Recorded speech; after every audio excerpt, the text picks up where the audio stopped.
Black Lightning did his thing this episode, but in this is the real MVP. Her girl fine, and she using them powers to kick some ass.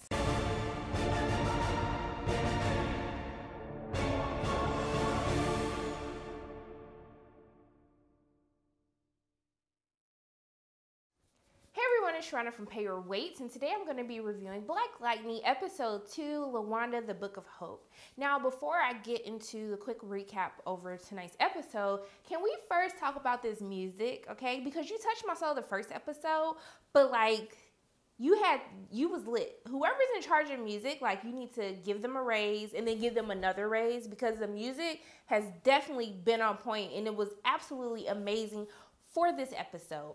So let's get into what this episode was about. And in the beginning, there's kind of two different storylines going on.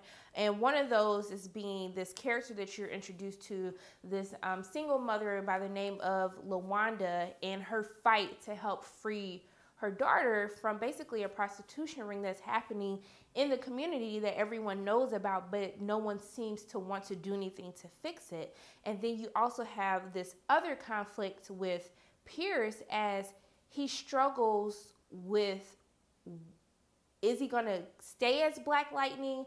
Like, was it just a one-time thing to save his daughters and he's done? Like, after he figures out who's behind all of this, is he just gonna go back to being this principal? Or is he seeing Black Lightning as a new symbol of hope for the community to help make it better? And so there's two different conflicts going on, but then they kind of intertwine with one another, which forces Pierce to have to make a decision. And so we're introduced to Lawanda. Like I said, she's a single mother.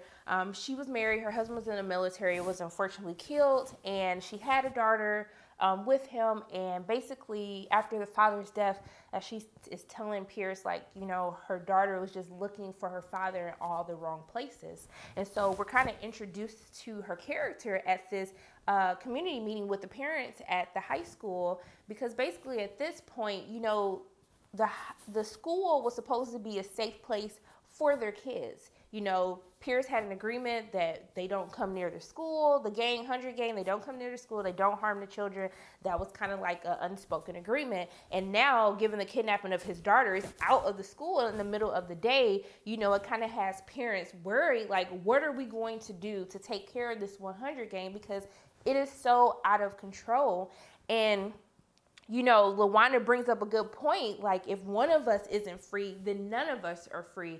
And it was kind of just like, you know, she's like, why were your daughters so important to be saved? You know, should it matter? Does it matter? How can your children be saved, but my daughter is still living this life and everybody knows it, but no one wants to do anything about it? And when she tells them, like, you know, everyone's been saying that they're praying for me, but no one's doing anything to help me. And it's almost as if they just think that her daughter is a lost cause. There's nothing you can do. This is the life that she has chosen, and you just have to deal with it and move on. It's almost like they've condemned this girl as if she doesn't matter when she's lit. You know where she is, but the police aren't doing anything to try to help. And basically the community isn't doing anything. And so you really feel for Lawanda's character. And I really appreciate them bringing up kind of like the prostitution ring, because, you know, sex trafficking is a really big thing, you know, in our country. And especially being from Atlanta, it's like one of the #1 places where sex trafficking happens. And when they talk about how, you know, these girls are brought into this life, and people think that it's so easy, you could pull them back out, but they'll go running right back to them, because not only have their bodies been taken from them, but their minds have been taken from them as well. And so I really appreciated the realism of this episode, because it just hit home for so many more reasons, because these are real issues that are happening in the community. And one of the things that I really enjoy about this show is it's a superhero TV show, but the issues in it are so real. Like, this is reality for people. This is reality in our country today. And so I really appreciate the writers of this show. Like, kudos to you for introducing these topics, but they're not trying to shy away from it, not trying to sugarcoat it, just showing the real deal. Like, this is what's happening. So I just really want to give a shout out to the writers. I really appreciate what you guys are doing, and I really hope that you keep it up for the upcoming episodes. So we see in the beginning of the episode where they're just saying, getting back to Pierce's storyline, like, why are you here? Why is Black Lightning back? Was he just back for a one-time thing, or is he back to really take back this community, to help this community out? And as you see halfway for the first part of the episode, you know, Pierce is basically like, hey, I'm just trying to figure out who was behind kidnapping my daughters. Obviously, we know that it's someone that Lila is working for. And when I find that person, I'm going to handle that person, and then I'm done. Like, I'm not doing this. And then you see, as things continue to happen, he starts to see like, hey, like, you know, I'm being selfish right now because I'm only Black Lightning because my kids were kidnapped. But he's starting to see that there's a need for Black Lightning in this community. And so when he kind of has that breaking point is Lawanda is camping outside of the motel and basically trying to find her daughter and trying to see what Lila is doing. And she, when she first gets there, you know, Henderson lets Pierce know, like, hey, like, can you help me with this? Because she's outside. I can't tell her to leave, but I really don't want her to get hurt. And, you know, Pierce goes to talk to her and like, hey, give me 48 hours to just figure out like what's going on so I can help put it into it. And as you see, as the episode goes along, she decides, hey, I'm going to confront Lila. She has a camera trying to record him, and he shoots her. And I was just like, bruh, you really like shot her. Like, I couldn't, like, you knew it was coming. You was like, Lawanda, girl, chill. Like, just chill out. Like, let them do it. Let them like handle it and figure out what's going on. But then you have to understand, like, she's been doing that. She tried going through the police.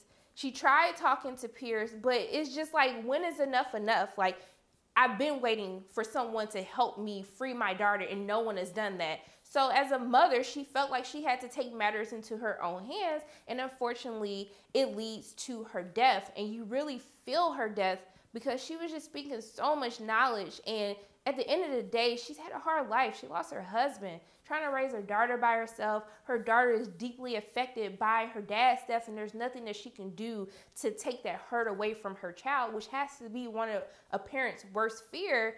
And it's almost just like she feels like she's been fighting all these bad things happening to her by herself. And unfortunately, her trying to stand up and just take control of one situation that she thinks she can fix, it leads to her death. And this really triggers Pierce. And so basically you see this beautifully written scene between Pierce and his ex-wife Lynn, who you see they're kind of getting back to, you know, where they started. You can see that there was no love lost between the characters, but, you know, they had things to work out, issues. She had issues with him being Black Lightning, and just her fear that one day he was going to have a fight that he wouldn't, you know, come back home from. And so you see this beautiful, beautiful argument between the two of them. And basically, you know, Pierce is triggered by Lawanda's death, and he feels as though he is personally responsible because he promised her that he would take care of it. And because he was trying to take care of it as just a normal principle, that she lost her life when he knew he could have just showed up as Black Lightning and handled all of this just like that. And Lawanda would have her daughter and she would still be alive. And so, you know, Lynn is telling him like, hey, like, I understand that you want to help people, but you're helping people just more than you even did as a principal than what you were as Black Lightning. And he was just like, no, like, I have a duty. Like, when you found out that I had powers, you said that it was a blessing. It was a gift from God, and that you had the power to inflict change, not only into this community, but you had the power to inflict change into the world. And so I could have prevented this death. And because I'm sitting here trying to play make-believe that we can one day be together again, live the happy life behind the white picket fence, and this led to this woman's death. And he basically has a breakthrough like, hey, I'm going to be Black Lightning. And if that means that I have to lose you, okay. Like, he made a choice. He's going to try to save this community. He's going to try to rid it of all the violence that is plaguing this community. And he basically makes that decision. And I was like, Lynn, I don't understand. And what I found so intriguing about this conversation is you understand Lynn because at the end of the day, she loves him, okay? He has 2 children with her. She just wants to make sure that he's around to see their kids grow up, fall in love, get married, all of that. And so it's coming from a very selfish place. And I actually appreciate the conflict with Lynn calling his powers an addiction, because as you see in other superhero shows that, you know, basically their significant others understand like, hey, you're this hero, you're supposed to save people. I understand that sometimes I have to take a back seat, but I fully support you. Even though they deal with that fear every day when they go out to save the world, that they might not come back this time. And so I like the contrast of it, because Lynn, for her selfish reasons, she doesn't want him to be Black Lightning. She wants him to just stay as his principal and just be safe. And so I really enjoyed the entire scene. Like, correct, y'all did that scene, okay? The writers, thank you so much. The dialogue, it was so beautiful, okay? So going into some other characters. So Lila, like, I can't stand Lila, but I was happy that he got rid of his cousin, because you had to go the first episode, because you was doing way too much, okay? And really, this whole episode is about everybody losing control. Lila's cousin lost control, which led to his death. Lila lost control, which led to his death. And, you know, you even see Tobias, who is like the villain, and he's kind of just like, you guys are like a new type of slave, okay? Because you guys don't follow the code. You're like kidnapping people in the middle of broad daylight. You're shooting people. You killed this like mother, which led to you getting arrested because she was recording. You know, it's just like you guys act without control, that you get yourself in these predicaments. And so it's just like, it was just too much. And even, let's get on Jennifer, okay? So Jennifer, so basically she's dealing with the trauma of what happened to her. And you see in the beginning of the episode, first of all, how did this little kid have time to walk up on her, spray her with a gun, pull a gun out, spray her on a gun, while the police are across the street? And that little kid better be lucky, because if the police were like on their job, and when they saw him pull that gun out, they would have shot that little kid. But I was just like, how did y'all not see all this happening? Like, you're literally like you're right there across the street. I don't understand. Then you let the kid get away. I was just so confused by all of that. But clearly that just triggered Jennifer even more. And then you see her boo Khalil. I like Khalil, y'all. Khalil, he a good boy, okay? He a good young man, okay? He realized the events, realized that he cared for her. He wanted to be her boyfriend, and she said yes. And it was like, oh, this little puppy love. They were so cute. But what I really appreciated about Khalil's character is Jennifer. She's just hella bold, because first of all, you're drinking, but your dad's the principal, and you drinking on campus. I was just like, why are you so bold? Like, are you trying to get caught? Are you trying to be dumb? But I really appreciated the fact that Khalil checked her. And, you know, especially like when you see stuff like this, you see kids get peer pressured by other people. And even you see in most situations like this on TV where it's the boyfriend, the significant other, doing the peer pressuring. So I really appreciate the fact that he checked her, told her to get her life together. And I like the speech that he had where he was like, hey, this life that these rappers talk about, I lived that life. That was my life. I lived it. But I'm not claiming that life to be mine. God gave me a gift, gave me a talent. I'm going to study. I'm going to use my talent to get me out of here. And I want you to come with me. But you got to make smart decisions. So I really appreciate the positive influence of the young teenagers and how they don't allow their peer pressure. They don't allow all of that to cloud their judgment. And they're willing to check the people that they care about, even though it might cause a rift. Like, I really appreciated that discussion between Khalil and Jennifer. I really think that he's a great influence on her life right now. And so also too, speaking of love, you see Anissa and her girlfriend. Well, I don't know, girlfriend, situationship, whatever it may be. They've been dating for a year. She's upset because Anissa hasn't met, you know, her family, any of the girl's friends, and she wants her to meet them, but she claims that she's too busy. So it's kind of just like, what is really emotionally keeping Anissa back from really embracing this relationship? And so her girl fine too. You did that. You know how to pick them. She was fine. She was so cute. I think they were so cute together. I really love that their relationship, it wasn't taboo. It just felt normal. Her parents knew about it. It was not like, oh, I'm living this secret life. I really enjoy like watching the two of them on camera, just having a normal, natural relationship. So basically let's go to the end of the episode. And after Pierce makes his decision, like, hey, I'm Black Lightning, and it's time for me to let the whole world know, he just walks down to where Lila lives. And the doorman's like, my man, Black Lightning. He's like, where he at? And he's like, the penthouse. So I was like, okay, it's about to go down. And so we get to the penthouse, and I'm like, I don't know if I was expecting more.